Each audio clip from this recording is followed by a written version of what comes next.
청소년 지도 방법의 원리입니다. 시험에 많이 출제가 되었던 것 중에 하나죠. 옳은 것은입니다. 청소년 상호 간의 경쟁을 조장하는 게 아닙니다. 협동이라는 것이 중요한 거죠.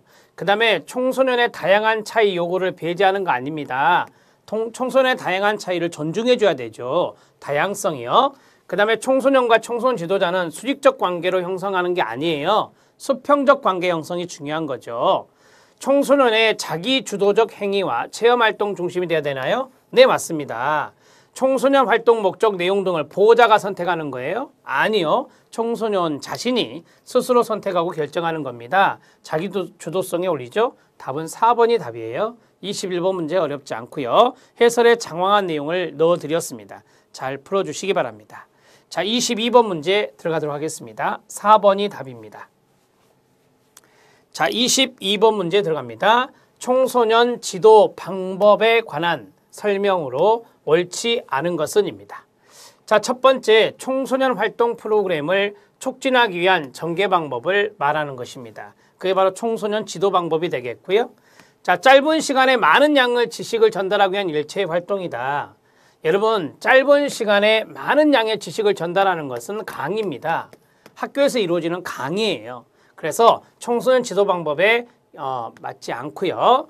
그 다음, 청소년 활동 촉진을 위한 매체는 그 자체가 청소년 지도 활동으로 관주되지 않는다라고 했는데요. 여러분들 여기 그 내용에서 보세요. 매체가 있잖아요. 이 매체는 수단입니다. 수단. 청소년 활동을 촉진하기 위해서 매체를 이용한 것은 수단이라고요. 일종의 도구가 됩니다. 도구. 그러니까 그 자체가 청소년 지도 활동으로 간주될 수는 없어요. 3번 지문 잘 알아놓으시고요. 청소년 활동 프로그램에서 청소년 참여자를 조직화하기 위한 일체 활동, 이것을 지도 방법이라고 합니다. 청소년 활동 프로그램의 목적을 효과적으로 성취하기 위해서 전개하는 일체의 활동을 말합니다. 자, 이 청소년 지도 방법에 대한 개념들을 쭉 이야기하고 있습니다. 답은 2번이에요. 짧은 시간에 많은 양의 지식을 전달하기 위한 일체의 활동은 교수 강의가 되겠습니다. 2번이 답이 됩니다. 23번 문제 들어갑니다. 자, 23번 문제는 효과적인 언어적 의사소통을 위한 원리로 옳은 것은입니다. 효과적인 언어적 의사소통을 할 때는 협동성이라고 하는 것이 중요하죠. 주관성이나 대량성이나 불신감이나 방어성은 해당 사항이 없습니다. 자, 여러분 거기 해설을 보면 효과적 의사소통의 기준에서 5가지가 있습니다. 첫 번째가 명료성이 있고요. 두 번째가 적시성이 있습니다. 전달 시간이 적절해야 된다라고 하는 거고요. 세 번째가 협력성입니다. 이거 협동성에 올린데 발신자와 수신자 상호 관심이 높아야 돼요. 둘 다. 따라서 이걸 협력성이라고 합니다. 그 다음에 양이 적절해야 되고요. 의사소통은 항시 일관돼야 됩니다. 일관성이다 라고 말하죠.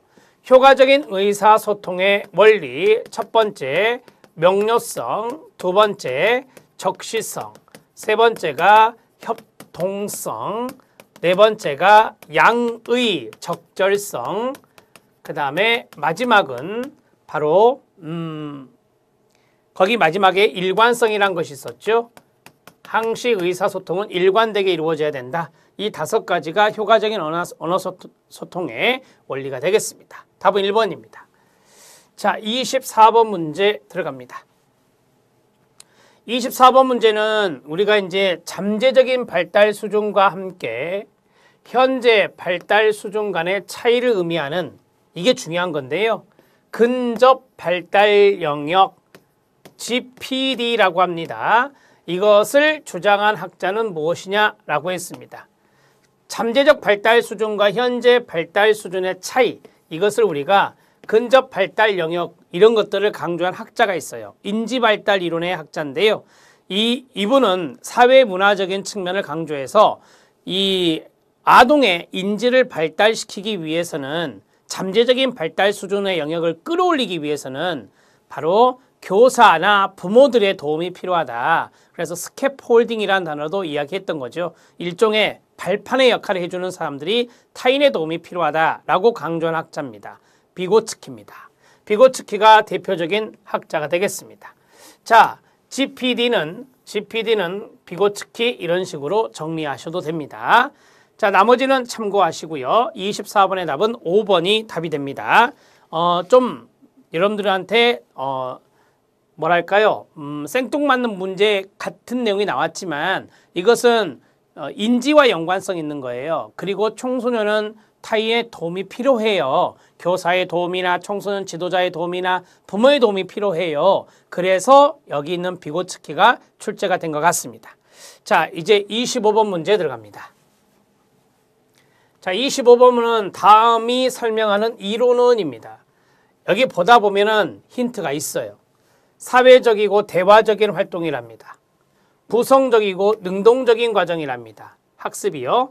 반성적인 능력을 통해서 추진된답니다.